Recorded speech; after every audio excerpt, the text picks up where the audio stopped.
نبی اکرم صلی الله علیه و سلم گفته که همین شرک است مثل همین دبیب النمل وارست. اما تو مثل مرچک‌های کوچک است که شما خبر نباشین، بی توجه هستین، یک دفعه در وجودتان داخل میشه و شما نمیفهمین. از این خاطر ایمانت را نقص میکنه، از بین میبره، میشکنانه.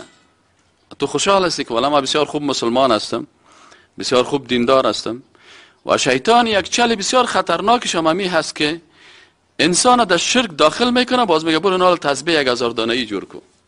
یگانه که نبینی خوب در شرک مبتلا هست، لکن یک تسبیح 1000 دانه‌ای هم داره، لکن عملکرد یک مشرک است. مثلا به رهبر خود سجده میکنن، این رو شیطان قناعت داده که این بزرگ تو که تو بر از او زیاد اخلاص داری، پای زیر ماچ کو، به این سجده کو، خدا ذلیل بساز، بر از این رکوع بکو، در مقابل قبر از سجده بکو، این همی کارا را میکنه. لکن باز شیطان میگه آل خب بیازه، وقتی که در شرک داخل شدی بیازه کل اعمال تو ان اشرکت لا يحبطن عملک.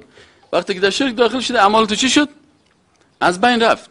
حالا که اعمال تو از بین رفت، حالا دیگه تسبیح میپرتی، ذکر میکنی، تلاوت میکنی، ختم میکنی، تا به صبح نماز میخوانی، کل ازی چی است؟ ضرب صفر است. اگه 1000 هم ضرب صفر کنی مساوی به چند میشه؟ اینه شرک چی است؟ صفر است.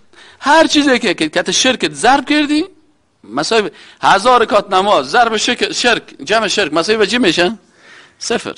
پس از این خاطر دیده باشین که بسیاری کسایی که شیطان یکی از چالایش است، وقتی که در شرک مبتلا میکنه، در کفر مبتلاش میکنه، در ارتداد مبتلاش میکنه، بازی رو در دیگه مسائل دیگه علاج میته، میگه بیازه چیست پشت ما اوتو رو میگیره، او رو میگلم شد جمع کردم.